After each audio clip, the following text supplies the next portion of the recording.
이 시간 하나님 말씀 열왕기하 2장 1절부터 보시겠습니다. 열왕기하 2장 1절입니다.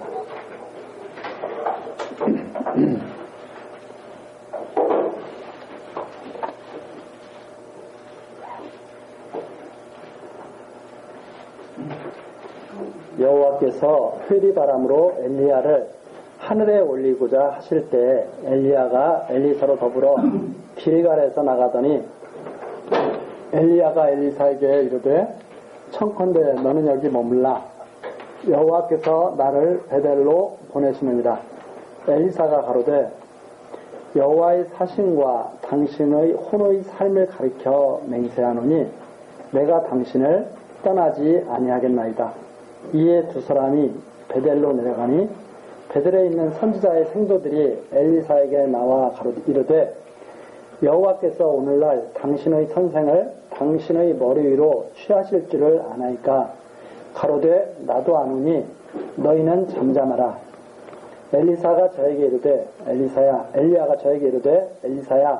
청컨대 너는 여기 머물라 여호와께서 나를 여리고로 보내시느니라. 엘리사가 가로되 여호와의 사신과 당신의 혼의 삶을 가리켜 맹세하노니 내가 당신을 떠나지 아니하겠나이다 아니라. 저희가 여리고에 이르매 여리고에 있는 선지자의 생도들이 엘리사에게 나와 이르되 여호와께서 오늘날 당신의 선생을 당신의 머리 위로 취할 줄을 아나이까. 엘리사가 가로되 나도 아노니 너희는 잠잠하라. 엘리야가 또 엘리사에게 이르되 청컨대 너는 여기 머물라 여호와께서 나를 요단으로 보내시느니라. 저가 가로되 여호와의 사신과 당신의 혼의 삶을 가리켜 맹세하노니 내가 당신을 떠나지 아니하겠나이다. 이에 두 사람이 행하니라. 지금 2장 1절부터 6절까지 말씀을 지금 살펴봤습니다. 이 장의 내용은 엘리사가 엘리야의 선지직을 계승하는 내용입니다. 그러면 이 2장에 지금 똑같은 비슷한 장면이 지금 세 차례 반복되고 있습니다. 그러니까 베델에서 길갈에서 베델, 여리고, 요단까지 이렇게 지금 이르는 길에서 엘리야가 이제 하나님께 부름을 받을 때가 다 됐는데 엘리사에게 따라오지 말라는 거죠. 따라오지 말고 너는 여기서 있어라. 나 혼자 내가 가겠다. 이런 이제 말을 하니까 엘리사가 무슨 그런 말씀을 하십니까? 2절에 나오죠. 2절 중앙에 보면 가로되 여호와의 사신과 당신의 혼의 삶을 가리켜 맹세하노니 이게 무슨 말이냐면 하나님께서 살아계시고 당신도 살아있는 것처럼 나도 당신을 떠나지 않겠습니다. 지금 하나님 살아계신 것이 확실하고 당신도 지금 내 곁에 있지 않습니까? 확실히 내 곁에 있지 않습니까? 나도 확실하게 당신을 떠나지 않겠습니다. 끝까지 따라가겠습니다. 이 말씀이거든요. 그러니까 이 엘리야는 엘리사에게 따라오지 말라는 거예요. 그 말은 자기가 지금까지 이 선지자로서 생활을 하면서 얼마나 많은 어려움을 겪었습니까? 많은 어려움을 겪었죠. 어려움을 겪었는데 하나님의 뜻은 무엇인가 하면 엘리야 보고 하신 말씀이죠. 너 뒤에 세울 선지자는 엘리사다. 이렇게 하나님께서 말씀하셨죠. 그런데 이 엘리야가 엘리사 보고 따라오지 말라고 그러죠. 근데 엘리사는 끝까지 따라가겠다고 합니다. 왜 이걸 갖다가 계속 이렇게 보여주느냐면 하나님의 뜻대로 엘리사가 엘리야의 뒤를 따라서 선지자가 됐다는 사실을 증거하기 위한 거죠. 그래서 이것은 지금 봐라 하나님께서 앞에 엘리사가 엘리야의 뒤를 따라서 선지자가 된다고 하더니 지금 그대로 지금 하나님의 뜻대로 이렇게 되고 있지 않느냐 하는 것을 밝혀주는 내용입니다. 엘리야의 입장으로서는 너무 자기가 힘들었던 거죠. 사실 힘들어서 엘리사가 따르지 않았으면 좀 좋지 않을까 이런 생각을 했을 수도 있죠. 그래서 어떤 사람들은 이게 엘리사를 시험하는 내용이다 이렇게 말을 하기도 합니다. 지금 엘리사가 진짜 하나님의 말씀대로 선지자로서 활동할 열정이 있는가? 그걸 보려고 하는 시험이다. 이렇게 할 수도 있는데 시험이라기보다는 엘리야가 지금 죽음의 위협을 계속 받았었거든요. 그런데 이 엘리사가 또 그 길을 가야 되는 거죠. 그래서 엘리야가 혹시라도 자기 때문에 좀 더 생명의 위협을 받지 않을까? 이렇게 해서 남겨두려는 건데 엘리사는 끝까지 엘리야와 함께한다고 지금 하는 말입니다. 왜 그렇게 일이 이루어지느냐? 엘리야의 뜻대로 되는 것이 아니라 하나님의 뜻대로 엘리사가 엘리야의 뒤를 이은다 하는 것을 보여주기 위해서 이렇게 이런 것을 지금 계속해서 기록해 놓은 것으로 이렇게 생각할 수가 있습니다. 그리고 나서 이제 엘리야가 이제 승천을 하게 되죠. 요단까지 이르러서 그게 7절 내용입니다. 선지자의 생도 50인이 가서 멀리 서서 바라보매 그 두 사람이 요단가에 섰더니 엘리야가 겉옷을 취하여 말아 물을 치매 물이 이리저리 갈라지고 두 사람이 육지위로 건너더라. 보니까 물을 쳐가지고 물을 갖다가 갈라서 마른 땅 육지 마치 강을 갖다가 가르고 육지를 걷는 것처럼 이렇게 건너는 그런 표적을 보입니다. 이게 이제 선지자의 표적이죠. 마치 모세가 지팡이를 가지고 홍해바다를 갈랐듯이 엘리야는 자기 겉옷을 가지고 쳐서 물을 갈고 건너게 됩니다. 이것이 바로 선지자의 그 표징이죠. 선지자들이 하나님께서 택한 선지자라고 하는 것. 그래서 엘리야의 겉옷은 선지자들이 입고 있는 그 옷을 말하거든요. 그러니까 그 겉옷이 바로 하나님께 받은 선지 직분을 상징하는 그런 의미를 갖고 있습니다. 그것을 치니까 물이 갈라지고 두 사람이 육지위로 건넜다. 자, 그리고 나서 건넜습니다. 건너니까 9절 엘리야가 엘리사에게 이르되 나를 네게서 취하시기 전에 내가 네게 어떻게 할 것을 구하라. 자, 이제 하나님이 나를 부르실 텐데 너 무엇을 원하느냐 하고 물어봅니다.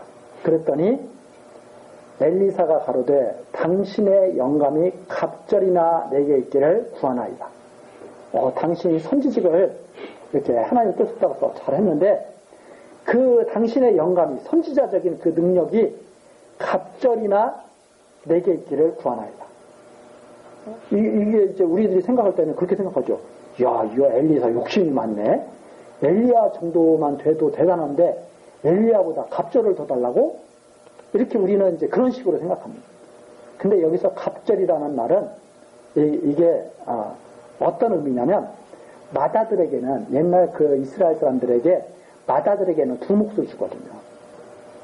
다른 아들들에게는 똑같이 이렇게 나눠줘도 마다들에게는 갑절을 줍니다. 그러니까 이 의미가 무슨 말이냐면 엘리사가 엘리야의 어떤 능력보다 내게 갑절이나 막 더 주십시오. 이런 의미가 아니라 나를 당신의 맏아들로 삼아서 당신의 계승자가 되게 해주십시오.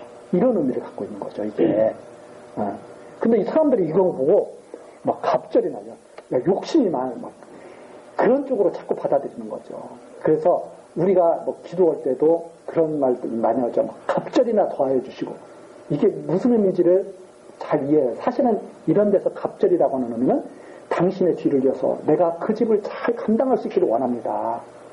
이런 의미다. 이제 하는 말입니다. 그러니까 이게 앞에 엘리야가 너 나 따라오지 마. 너 나 따라오지 마. 3번 그렇게 말하잖아요. 너 나 따라오지 마. 그런데 엘리사는 뭐라 그래요? 끝까지 같이 가겠습니다. 끝까지 같이 가겠습니다. 그래서 마지막까지 왔잖아요. 엘리야와 같이 한 거예요. 하나님의 말씀대로. 엘리야와 같이 했는데 엘리야가 죽기 전에 하나님이 이제 부름 받기 전이죠. 이 세상에서 이제 부활 승천하는. 그래서 이제 이 부활 승천은 장차 이제 예수께서 부활 승천하실 것을 갖다 예표적으로 보여주는 그런 내용인데 부활 승천하기 전에 물어보는 거예요. 너 나한테 원하는 게 뭐야? 여기까지 나를 따라왔는데 너가 가장 원하는 게 뭐냐? 그랬더니 엘리사가 당신의 후계자가 돼서 선지자로 사는 거예요. 이렇게 하는 거죠. 그러니까 엘리야가 뭐라고 그러냐면 10절입니다. 가로되 내가 어려운 일을 구하는도다. 너 그거 힘든 일인데. 그래서 엘리야가 따라오지 말라고 했던 거예요. 너 내가 해보니까 지금까지 걸어보니까 그 길을 걸어보니까 그것이 참 어려운 길이다. 사람들이 막 환호해주는 길도 아니고 사람들은 바알신을 더 환호하지 여호와를 증거하는 나를 갖다가 죽이려고 하지 무슨 영광 있는 것도 아니야. 지금 엘리야가 계속 하나님께 호소했던 게 그거잖아요. 다 죽고 나만 살았습니다. 다 백성들이 바알만 따라갑니다. 바알 선지자들만 좋아하고 다 나를 죽이려고 하고 핍박하려고 그러고. 그런데 하나님께서 엘리사를 딱 붙여주신 거 아니에요? 그래서 엘리사와 지금까지 걸어왔는데 이제 마지막 이제 엘리야와 엘리사가 헤어질 때가 되니까 엘리야가 마음이 아픈 거예요. 내가 가장 사랑하는 이 제자가 또 나를 따른다는 거예요. 그러니까 엘리야가 야, 너 여기에 있으면 안 되겠어? 여기에 있으면 안 될까? 나 혼자 갈게. 여기에 있으면 안 될까? 나 혼자 갈게. 이렇게 3번이나 말한 거죠. 그리고서 마지막까지 따라온 아닙니다. 하나님 살아계시고 당신도 살아서 있지 않습니까? 나도 확실하게 그 길을 가겠습니다. 이렇게 말한 거죠.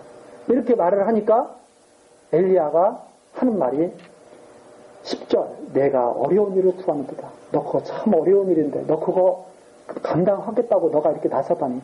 이런 느낌이죠. 그래서 엘리야가 한편으로는 참 앞으로의 그 엘리사의 그 길이 어려운 걸 알기 때문에 조금 걱정도 되지만 한편으로는 기쁘기도 하고 이런 여러 가지 인간의 그런 막 감정이 섞여 있을 거 아닙니까? 그런 지금 말이죠. 너가 정말 어려운 일을 구하는도다. 그러나 나오죠. 그러나 나를 내게서 취하시는 것을 내가 보면 그 일이 내게 이루려니와 그렇지 않으면 이루지 아니하리라. 이게 무슨 말이냐면 이거 참 어려운 일인데 그러나 이게 내 마음대로 되는 게 아니야. 너가 나의 뒤를 이어서 선지자가 되는 것은 내 마음대로 되는 것이 아니라 하나님께로부터 나오는 일인데 내가 진주로 알려줄게. 그게 어떤 징조냐면 이거죠. 나를 하나님께서 내게서 데려갈 거야. 하나님이 나를 엘리사 너에게서 나를 취하여 갈 거야. 그래서 나를 내게서 취하시는 것을 내가 보게 되면 내가 보면 너가 원하는 그 일이 너한테 이루어지는 거야. 이런 의미입니다. 그러니까 결국은 무슨 말이냐면 그러면서 내게 이루려냐 그렇지 않으면 이루어지지 아니하리라. 자, 그래서 이 뜻이죠. 엘리야에게 엘리사가 당신의 뒤를 이어서 나를 선지자가 되게 해주십시오. 이러니까 엘리야는 하는 말이 그게 내가 너를 선지자라고 세우고 싶다고 해서 그렇게 되는 것이 아니라 하나님께로부터 나는 건데 하나님께서 너를 선지자로 세우신다면 나를 하나님께서 데려가시는 것을 너에게 보이실 거야. 이게 상당히 이게 의미가 있는 말입니다. 그게 무슨 말이냐면 우리가 예수가 부활 승천하는 것을 우리가 봤어요? 안 봤어요? 안 봤죠. 근데 우리가 그걸 믿잖아요. 그걸 믿게 하신다는 의미가 통해 있는 거예요. 이게. 그러니까 엘리야와 엘리사가 같이 있습니다. 그런데 하나님의 말씀을 전하는 선지자가 되고 싶어요.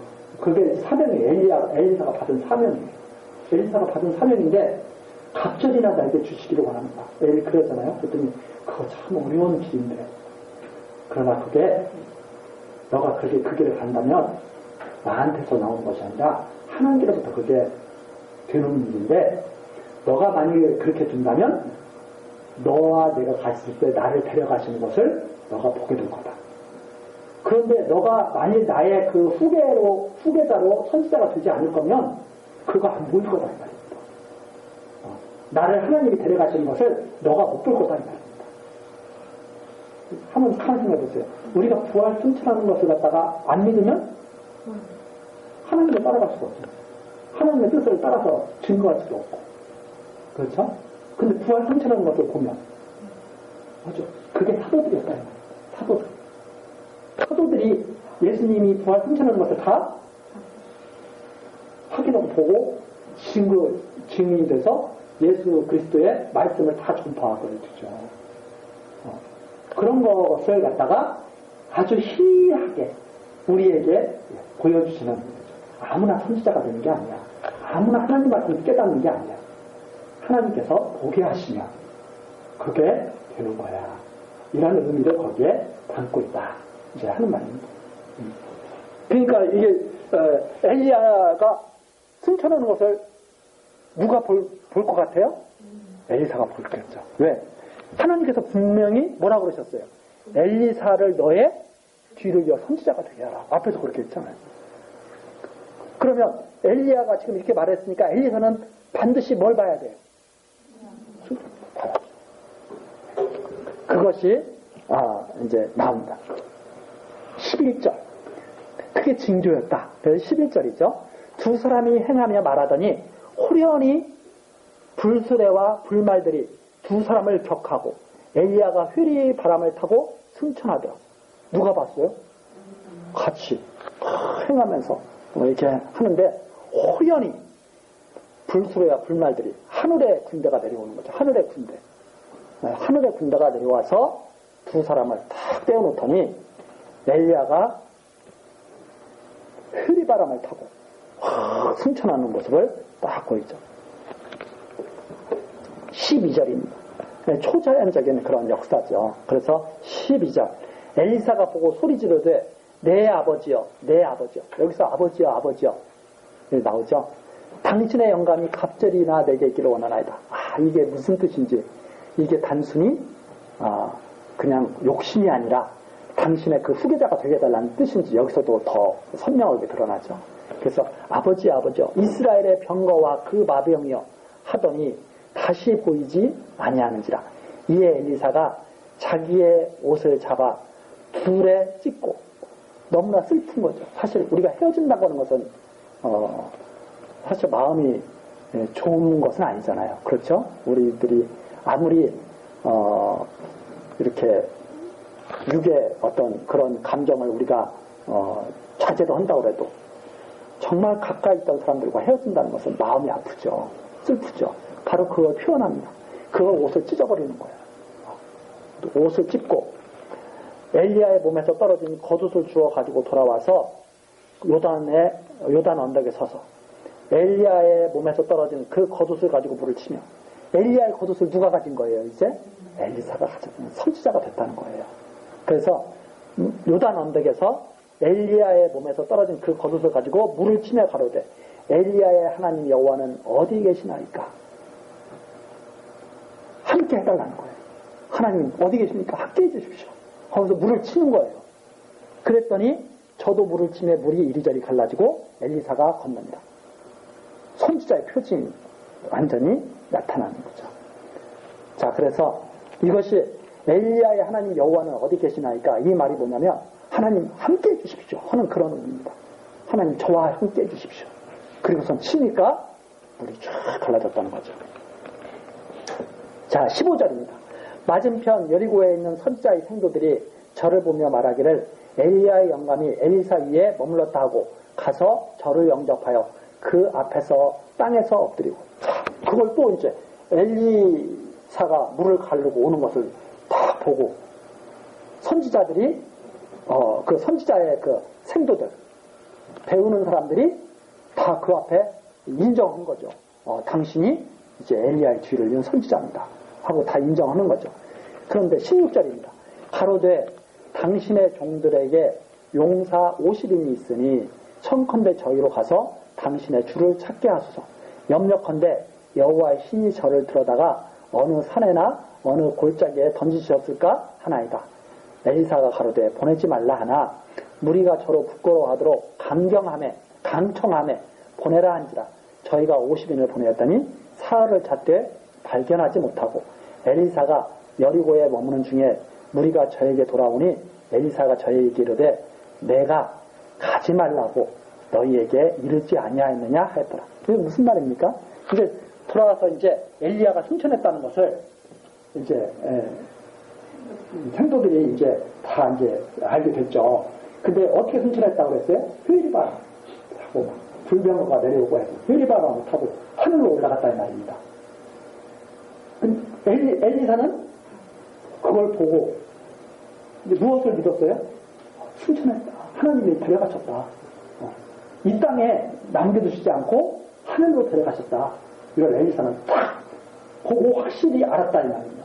그리고 자기가 그 말씀을 전하는 선지자가 됐다는 말이죠.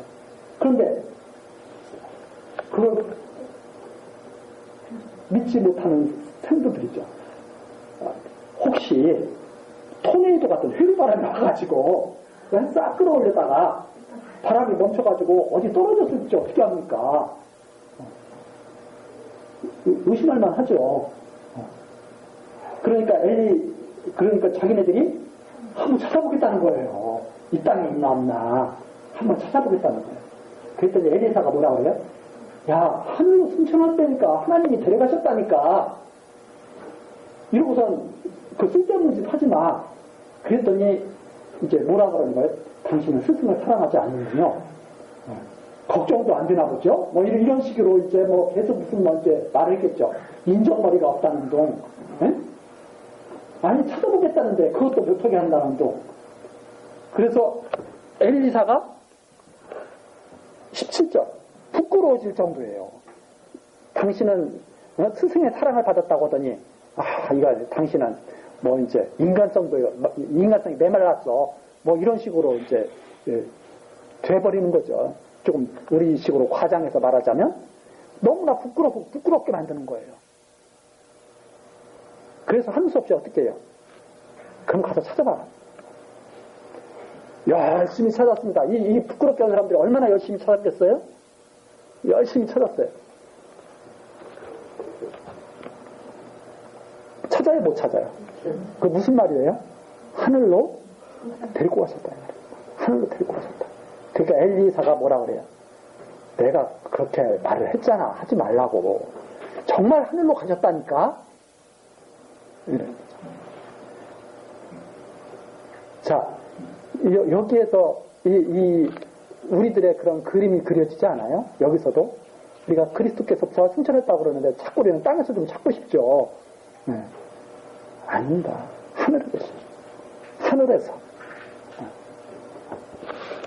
그래서 엘리야의 승천은 장차 그리스도께서 하늘나라로 승천하셔서 하나님 우편 보좌에 앉아 계실 거에 대한 그런 하나의 예표로서 모형과 그림자로 다가가는 거죠. 그걸 누가 봐요? 그 죄를 있는 사람들이 그걸 본다. 스데반 집사가 승천하신 그리스도를 딱 증거하다가 돌 맞아 죽잖아요. 스데반 집사가 하나님 말씀을 쫙 창세기에서부터 막 쫙 전하다가 당신들이 죽인 이 그리스도께서 저 하늘에 계신 것이 보이지 않느냐? 저 봐라, 저 하늘에 계신 그리스도 하다가 돌 맞아 죽었다 이 말이에요. 스데반 집사가. 보이죠. 그게 바로 믿음으로 보이는 거죠.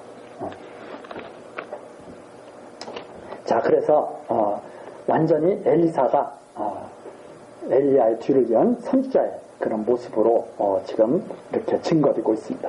그 다음에 19절입니다.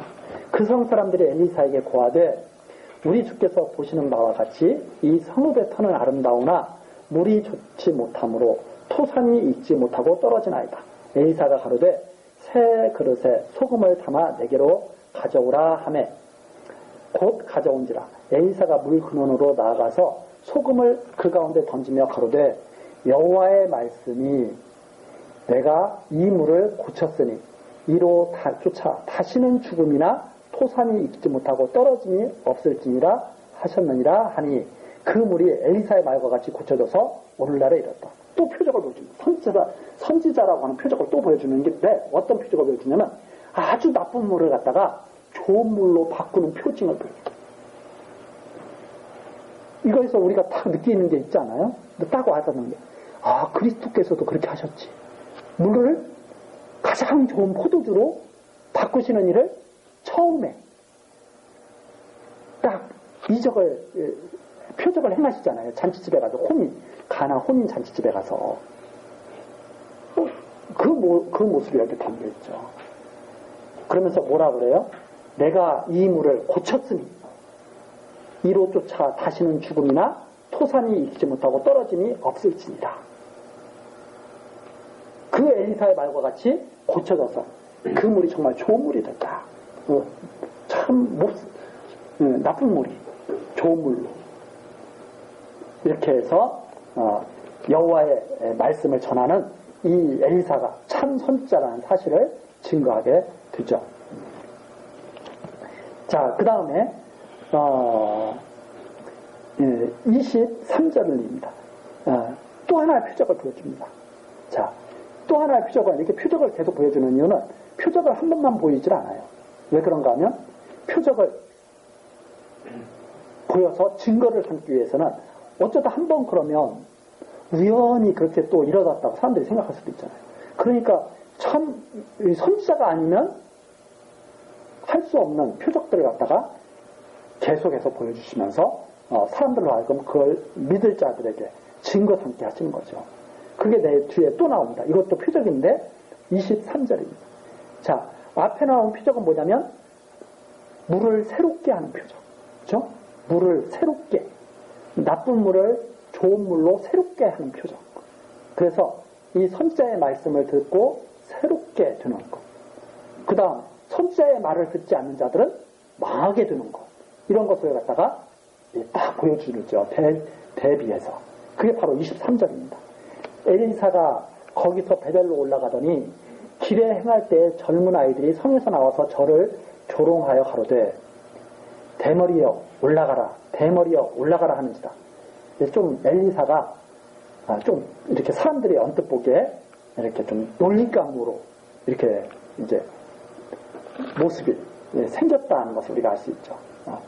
좀 이렇게 하나님의 말씀을 전하고 그러면 사람들이 봤을 때 한눈에 딱 봐도 모습만 봐도 반하게 하면 얼마나 좋아요. 말씀 전하는데. 그렇죠? 이왕이면 막 보기에도 멋있고 해가지고 그 사람이 말하는 것은 다 진짜일 것 같고 말 한마디 목소리도 들으면 막 그 목소리가 왜 좋아가지고 야, 저 목소리는 계속 들어도 질리지가 않네? 이런 목소리고 그러면 얼마나 좋을 것 같아요. 근데 성경에 보니까 그렇게 쓰시는 것도 아니에요. 엘리사는 지금 놀림감이 들 정도예요. 대머리에 올라가라, 대머리에 올라가라 그래요. 네. 모세는 말을 잘한다고 그래요? 못한다고 그래요? 말을 또 못한다고 그래요. 네. 어떤 분은 또 말을 잘하게 해서 쓰시는 분도 있죠. 바오사도는 전해 내려오는 말에 의하면 볼품이 없었다고 그래요.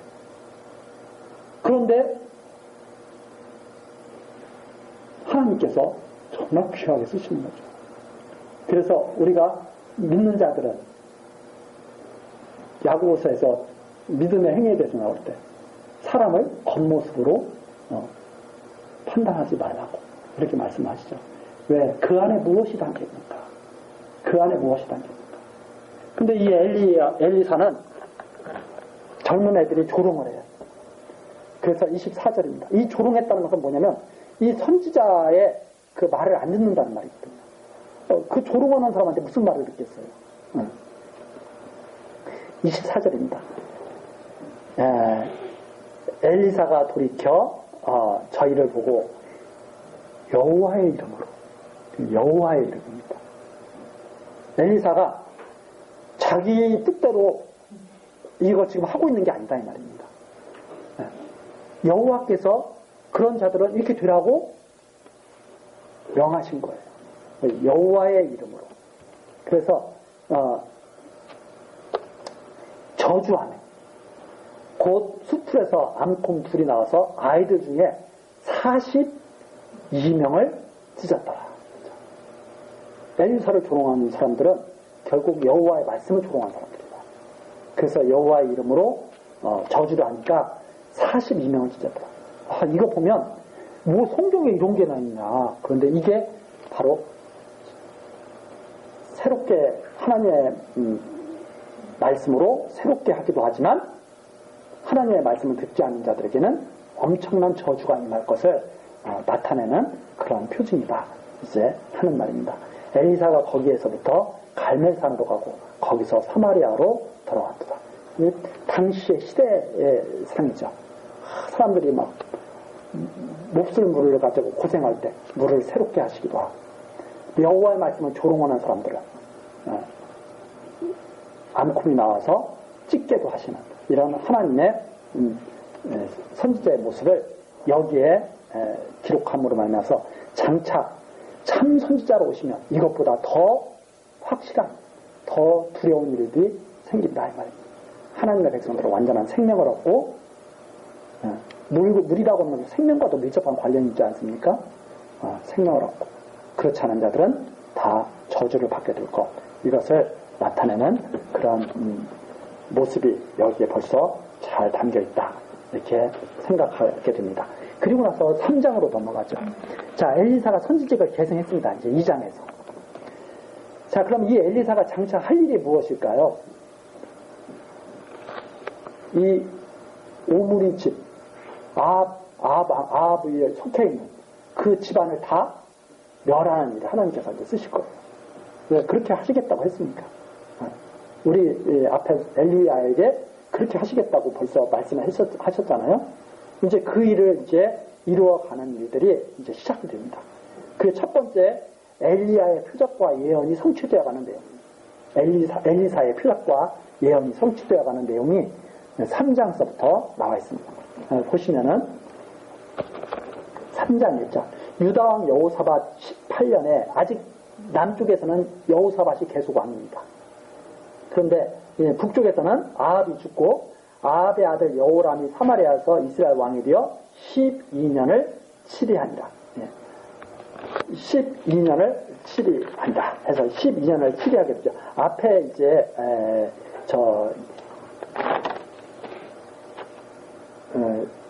그 엘리야가 예언한 그 내용들 다 이루어지고 나서 그 다음에 이제 또 이제 계속 역사가 이제 이어져 가는 거죠. 그래서 아합의 아들 여호람이 사마리아에서 왕이 되어 12년 치리한다. 저가 여호와 보시기에 악을 행하였으나 자 여호와 보시기에 악인이었습니다. 그런데 그 부모와 같이 하지는 아니하였습니다. 부모보다는 조금 나아진 거예요. 그렇죠? 부모와 같이 하지는 않았으니 이는 저가 그 아비에 만든 바알의 주상을 제하였습니다. 그래서 조금 나은 사람 있죠. 아버지보다는 조금 나았어요. 그런데도 역시 여전히 3절이죠. 그러나 저가 느밧의 아들 여로보암이 이스라엘로 범하게 한 그 죄를 따라 행하고 떠나지 아니하였더라. 이건 뭐예요? 겉모습은 조금 바뀌었는데 근본은 똑같다. 근본은 똑같다.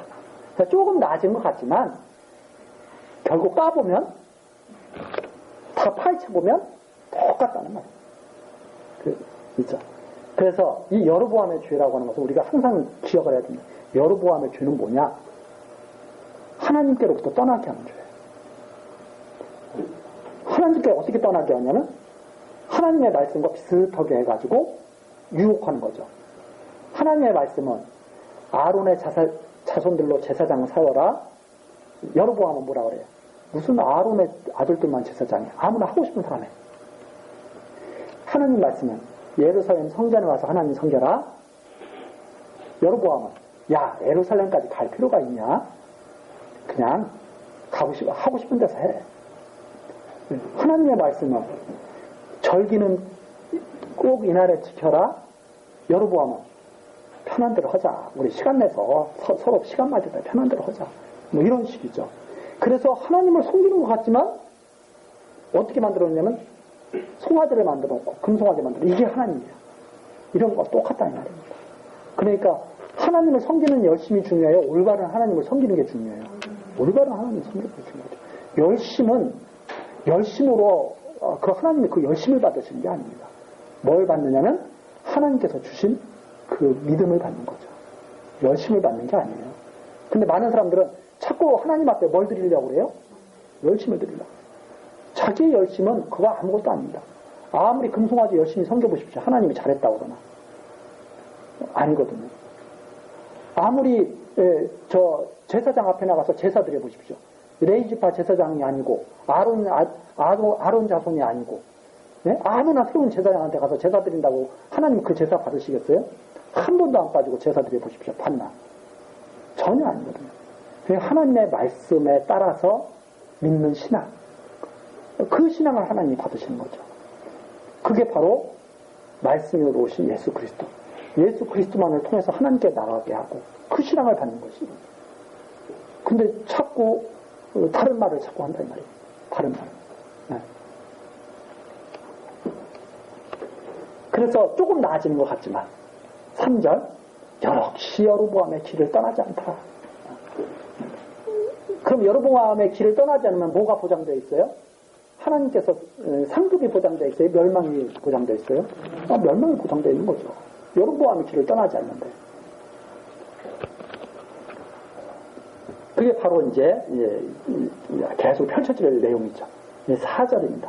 모압 왕 메사는 양을 치는 자라. 새끼 양 10만의 털과 수양 10만의 털을 이스라엘 왕에게 바치더니 아합이 죽은 후에 모압 왕이 이스라엘 왕을 배반한지다. 그래도 아합 때는 힘을 좀 썼어요. 그래가지고 모압을 꼼짝 못하게 합니다. 그때 모압도 꼼짝 못하고 에돔도 꼼짝 못했어요. 그 당시에는. 왜?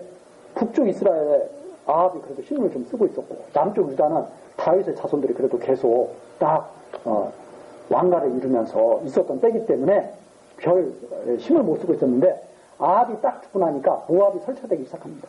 모압이. 그래서 모압이 배반하니까 6절 그때 여호람 왕이 사마리아에서 나가서 온 이스라엘을 점거하고 또 가서 유다 왕 여호사밧에게 보내어 가로되 모압 왕이 나를 배반하였으니 당신은 나와 함께 가서 모압을 치시겠느뇨? 저가 가로되 내가 올라가리이다.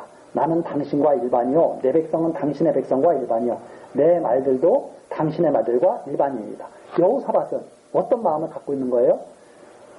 북쪽 이스라엘과 좀 잘 지내서 우리가 그래도 다 야곱의 자손들인데 잘 지내서 좀 사이좋게 지내면서 이렇게 하면 참 좋지 않나. 이렇게 여호사밧은 그런 마음을 갖고 있는 거죠. 참 좋은 마음이죠. 좋은 마음인데 그게 이제 문제를 점점 불러일으키게 되는 거죠. 자, 모압을 치시겠느냐니까 올라가겠습니다. 가자, 싸우십시다. 이렇게 가지고 갑니다. 그게 이제 8절입니다. 여호람이 가로되 우리가 어느 길로 올라가리까? 저가 대답하되 에돔 광야 길로인가. 우리가 어디로 공격해 들어갈까요? 그랬더니 에돔 광야 길로 우리 같이 공격해 들어갑시다. 이런 겁니다. 그럼 이 에돔 광야 길이 무슨 길이냐? 그쪽에서는 물 구하기가 진짜 힘듭니다. 물 구하기가 힘든데 이 에돔 광야 길이라고 하는 것은 물 구하는 것이 그나마 조금 용이하다고 생각됐던 길이에요. 그래서 여기에 우리가 어느 길로 갈까요? 우리가 싸우러 갈 때는 식량이라든가 이런 물이라든가 이런 것들이 잘 이렇게 원활하게 공급돼야 되지 않겠습니까? 우리가 그런 것을 생각하면서 공격해 갑시다. 이렇게 이제 시작을 했던 거예요. 자, 9절입니다. 이스라엘 왕이 유다 왕과 에돔 왕과 더불어 행하더니 여기 나오잖아요. 이스라엘, 북이스라엘, 남쪽 유다. 그러니까 여호람과 여호사밧과 그 다음에 에돔이 여기 나오잖아요. 에돔이 모압과 에돔이 다 소국처럼 돼 있었으니까 그때는 에돔 왕까지 같이 딱 가는 거예요. 반란을 일으킨 모압을 치러. 나중에 이 에돔 왕이 반란 일으킬까요? 안 일으킬까요? 당장은 안 일으키는데 나중에 남쪽 유다가 혼란에 빠지면 이것도 반란을 일으킵니다. 근데 그때는 조금 못마땅할지는 모르지만 좀 죽어 지나야 돼요. 아직까지는. 그럼 이제 에돔도 같이 이렇게 가는 거죠. 가는데 북쪽 이스라엘과 남쪽 유다도 앞에서는 막 싸웠어요? 안 싸웠어요? 막 싸웠어. 막 싸웠는데 지금 여호사밧이 서로 화친을 잘하고 에돔까지 이렇게 해가지고 지금 같이 가는 거 아니에요? 이게 이제 우리가 이제 계속 살펴봐야 되는 거죠. 이 셋이 이제 같이 가는 거예요. 같이 가는데 더불어 행하더니 길을 둘러 행한 지 7일에 군사와 따라가는 생축을 먹을 물이 없는데 근데 문제가 발생한 거예요. 물을 좀 구할 줄 알았더니 하나도 없는 거예요. 물이. 이스라엘 왕이 가로되 슬프다. 여호와께서 이 세 왕을 불러 모아 모압의 손에 붙이려 하시는구나. 이제 큰일 난 거예요. 전쟁을 해서 이기기는커녕 기진맥진 지쳐가지고 모압을 치러 가기는커녕 오히려 잘못하면은 망하게 된 거예요. 자, 이 상태가 됐습니다. 그때 11절 여호사밧이 그러죠. 여호사밧이 앞에서도 아방이 물어볼 때도 다른 선지자 없습니까? 이 바알 선지자들이 것도 이상하고, 예, 그런데 다른 선지자 없습니까? 했을 때 미가야를 불러왔잖아요. 이 여호사밧이 또 그런 거죠. 여호사밧이 11절 여호사밧이 가로되 우리가 여호와께 물을 만한 여호와의 선지자가 여기 없느냐? 여호와께 좀 물어봐야 되지 않습니까? 선지자 없습니까? 이스라엘 왕의 신복 중 한 사람이 대답하여 가로되 전에 엘리야의 손에 물을 붓던 사밧의 아들 엘리사가 여기 있습니다. 엘리야를 따라다니면서 그렇게 엘리야를 쫓던 엘리사가 지금 있습니다. 이렇게 대답을 해주죠. 여호사밧이 가로되 여호와의 말씀이 저에게 들어. 그렇다면 그분에게 여호와의 말씀이 있습니다. 엘리야를 따라다니던 그분이라면 여호와의 말씀이 그분에게 있습니다. 이렇게 딱 여호사밧이 말을 하면서 이에 이스라엘 왕이 여호사밧과 에돔 왕으로 더불어 궤제에 들어갔다. 여호와의 말씀입니다. 여호와의 말씀을 들어야 우리가 삽니다. 여기에서도 계속 지금 이렇게 말씀하셨죠. 사람은 무엇으로 사는가? 여호와의 말씀으로 산다는 거죠. 여호와의 말씀으로 산다. 그래서 처음부터 그렇게 말씀하셨잖아요. 사람이 떡으로만 살 것이 아니라 여호와의 입으로 나오는 모든 말씀으로 살 것입니다. 그것을 알기 위해서 너희들에게 광야를 인도하시고 만나를 내려주신 것이다. 이렇게 모세가 이스라엘 백성들에게 말하지 않습니까? 사람은 여호와의 말씀으로 사는 거다. 그냥 떡으로만 사는 것은 그건 사람이 아니다 이 말이죠. 자, 그래서 내려갔어요. 내려갔는데 13절 여기에 또 그 엘리사가 또 하는 말씀이 있죠. 엘리사가 이스라엘 왕에게 이르되 내가 당신과 무슨 상관이 있나이까? 나 당신과 아무 상관없어. 이스라엘 왕에게 딱 말을 하죠. 왜 나를 찾습니까? 왜 그런 걸 나한테 물어봐요? 난 당신에게 대답해 주기도 싫고 당신은 이미 하나님이 당신은 떠난 사람인데 왜 나한테 여호와의 말씀 묻고 그래요? 왜 나하고 무슨 상관을 맺으려고 그래요? 네. 이미 딱 끝난 거예요. 여호라면. 그러면서 뭐라 그러냐면 당신의 부친의 선지자들과 당신의 모친의 선지자들에게 갔어. 저 바알 선지자들에게나 가고 이세벨이 좋아하는 선지자들에게나 가지 왜 나한테 와요? 이런 거죠. 이스라엘 왕이 저에게 이르되 그렇지 아니하느니이다. 여호와께서 이 세 왕을 불러 모아 모압의 손에 붙이려 하시나이다. 지금 큰 위기에 빠졌으니까 좀 제발 좀 도와주십시오. 이렇게 되는 거죠. 그랬더니 14절 엘리사가 또 이런 말 듣기 참 진짜 사람들은 싫어하죠. 또 말을 하죠. 엘리사가 가로되 내가 섬기는 만군의 여호와의 사심을 가리켜 맹세하노니 내가 만일 유다왕 여호사밧의 낯을 봄이 아니면 당신을 향하지도 아니하고 보지도 아니하였으리다. 내가 왜 돕는 줄 알아요? 하나님께서 여호사밧을 지키라고 했어요. 내가 그래서 여호사밧을 지키기 위해서 내가 전해주는 거지. 당신이라면 죽어야지 뭐로 내가 당신을 살립니까? 이런 하나님의 선지자가 이렇게 말하면 돼요? 하나님의 선지자는 어떻게 말해야 돼요? 우리들 생각에는 그렇게 말해야 되죠. 하나님께서는 이 세상을 살아가서 독생자를 주셨으니 모든 믿는 자에게 멸망치 않고 그거 요한복음 저 하면서 하나님께서는 모든 사람을 다 구원하시기 원합니다. 그런데 왜 당신은 하나님께 구원을 구하지 않습니까? 구하기만 하십시오. 그러면 하나님께서 구원해 주실 것입니다. 이렇게 해야 될 것 같아요. 또 그렇게 전하는 분들이 많고. 근데 엘리사는 그렇게 해요. 당신은 아무 상관없어. 그러나 여호사밧은 내가 낯을 봐야 돼. 그래서 여호사밧 때문에 내가 하나님 말씀을 전해줘야 돼. 이렇게 해보라. 이 다르다는 거예요. 하나님께서는 이미 아합의 집은 끝장나기로 이미 정해놓으셨어요. 그렇기 때문에 아합의 집을 구하시기 위해서 엘리사로 보낸 게 아니에요. 그럼 엘리사는 누구에게 지금 말씀을 전하고 있는 거예요? 여호사밧에게 말씀을 전하는 거예요. 여호사밧이 아니었으면 이런 말씀 전해주지도 않았을 거예요. 저는 그러니까 하나님 말씀이 모든 사람에게 다 선포되지만 누구를 위해서 그 말씀을 선포하고 계신 거예요? 하나님의 사랑을 입은 자들에게 그 말씀이 선포되고 있는 것이다 하는 것을 여기서도 지금 그러면서 15절 이제 내게로 검은고 탈 자를 불러오소서 하니라.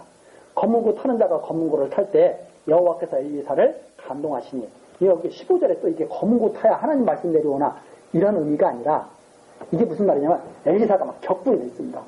이스라엘 왕이 와가지고 살려달라고 그러니까 내가 당신을 무슨 상관 있길래 살려달라고 하느냐 하고 막 그냥 마음이 막 이렇게 막 격동이 돼 있는 거죠. 그러니까 마음을 가라앉히려는 거예요. 조용히 음악을 좀 해서 내 마음을 좀 가라앉히고 내가 하나님께 기도하겠습니다. 이런 의미입니다. 근데 이걸 잘못 이해하면 꼭 하나님 말씀 들을 때는 검은 곳 타면 그럼 가야금 타면 기타 치면 이상하잖아요. 그런 뜻이 아니다 말입니다. 이게 마음을 가라앉히게 한 거예요. 마음을 가라앉히고 다 이제 하나님께 간구하는 거죠. 하나님 말씀을 주십시오. 간구하니까 여호와께서 엘리야를 감동하시니 저가 가로되 여호와의 말씀이 이 골짜기에 개천을 많이 파라 하셨나이다. 개천을 파라는 거예요. 개천을 파라. 골짜기에. 여호와께서 이르시기를 너희가 바람도 보지 못하고 비도 보지 못하되 이 골짜기에 물이 가득하여 너희와 너희 육축과 짐승이 마시우려. 비도 안 오는데 바람도 안 불고 비도 안 오는데 물이 차게 하신다는 거예요. 하나님이. 이런 일이 이게 보통 일이 아니잖아요. 물이 차려면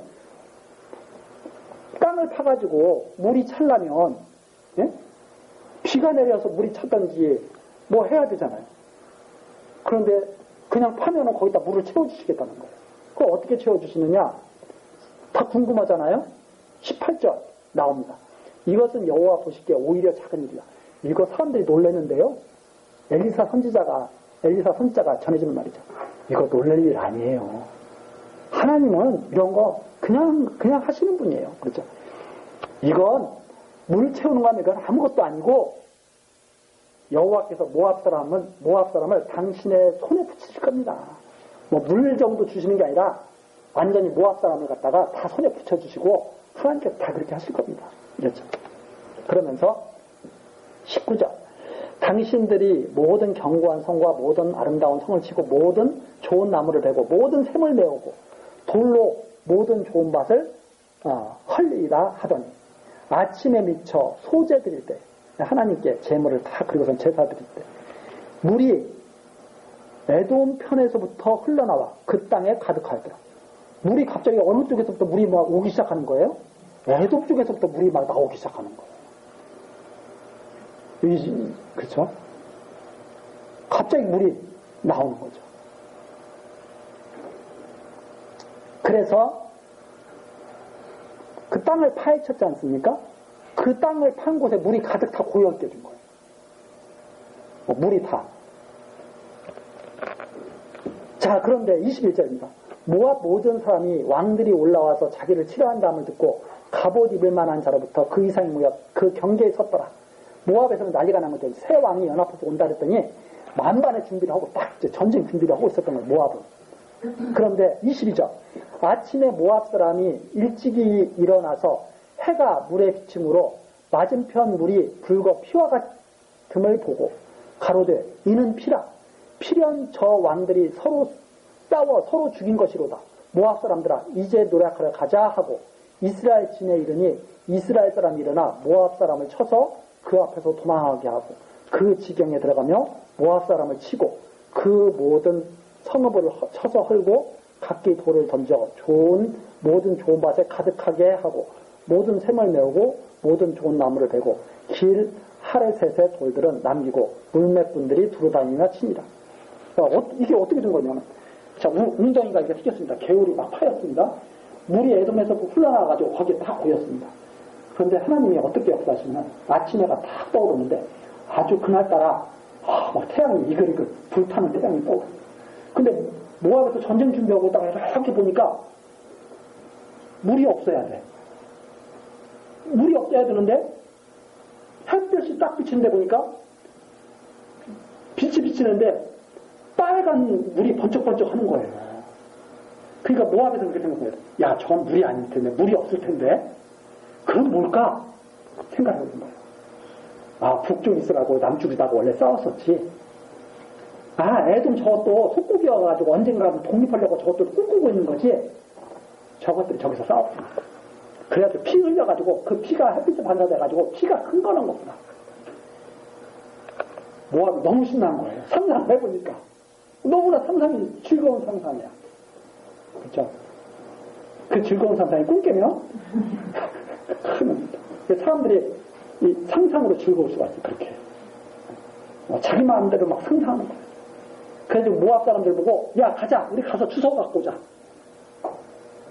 갔더니 그게 그 피가 아니고 뭐예요?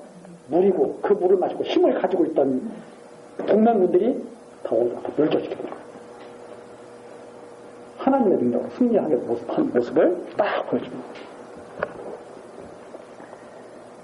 모압은 난리가 났습니다. 그래서 26절이죠. 모압 왕이 전세가 극렬하여 당하기 어려움을 보고 칼찬 군사 700을 거느리고 충돌하여 지나서 에돔 왕에게 가고자 하나 능히 못하고 이에 자기 위를 이어 왕이 될 마다들을 취하여 성 위에서 번제를 드린지라. 이스라엘이 크게 통분함에 임함에 저희가 떠나 각기 고고로 돌아왔다. 이게 무슨 말이냐면 자 이렇게 해서 승리가 다 됐습니다. 승리가 다 됐는데 이제 모압 왕은 죽을 일밖에 없었던 거예요. 다 승리가 다 이루어졌으니까 막 다 속대밭이 됐으니까. 그래서 모압 왕이 살 길을 찾아서 어디를 뚫을까 하고 보다가 이스라엘보다 이 북쪽 이스라엘 쪽보다 남쪽 유다 쪽보다 에돔 쪽을 뚫는 게 제일 나을 것 같아. 자기들이 생각해도 에돔은 그래도 우리하고 조금 약간 좀 편하게 해주지 않을까? 이렇게 생각한 거죠. 그래가지고 가려고 했는데 완전히 꽉 막혀 있는 거예요. 도저히 뚫고 나가서 어떻게 할 수가 없어. 이제 죽을 일밖에 없어. 그러니까 이 모압 왕이 마지막 결사항전을 해야 되겠다. 이렇게 생각하고 자기 아들을 갖다가 우상 섬기는 그러니까 번제를 드린 거예요. 그러니까 백성들 앞에서 봐라. 나 이렇게 모든 거 던졌다. 이거 딱 보여준 거죠. 딱 그랬는데 갑자기 뭐가 나오냐면 그것을 보고 이스라엘이 크게 통분함에 임했다. 이 말입니다. 그 무슨 말이냐면 모압 왕이 갑자기 극렬하게 이스라엘 백성들 앞에서 우상 앞에 자기 아들을 바치는 모습을 보이고 막 이러니까 여호와를 섬겨야 될 이 백성들이 다 주눅이 들어버려요. 저 큰일 나겠는데? 다 주눅이 들어버린 거예요. 그러니까 어떻게 돼버렸느냐? 모압 사람들은 이제 야 그래 우리 한번 해보자 하고 막 덤벼든 거고 이스라엘 백성들은 그걸 보고 주눅이 들어가지고 딱 그러니까 하나님께서 내가 그렇지 뭐 너희들이 그렇지 하고서 딱 놔버리신 거예요. 그래가지고 전쟁이 다 끝나버렸다. 결국 그런 내용이 여기까지 나와 있습니다. 그러니까 결국 그게 뭐냐면 하나님 여호와를 모르면 그런 어떤 아주 강인한 그 우상 섬기는 모습에 기가 죽어버리는 거예요. 그게 바로 이스라엘이었다. 북이스라엘. 왜? 하나님을 섬기지 않고 자기네들도 우상 섬기고. 그게 바로 북이스라엘의 모습이죠. 자, 그래서 그 내용이 마지막으로 있습니다. 전쟁이 하나님께 속한 것을 잊고 마치 모압 왕이 우상 섬기는 그 모습에 질려가지고 전쟁을 포기하고 그리고 각자 고향으로 돌아가게 되는 그런 모습을 3장까지 보여주겠습니다. 이렇게 엘리사가 예언한 대로 물이 나오고 모압을 제압한 그런 내용이 여기에 3장에 나와 있고, 다음번 시간에는 우리 4장 또 계속해서 엘리사가 표적을 행하고 예언을 성취하는 그런 내용을 계속 보도록 하시겠습니다. 기도하시겠습니다.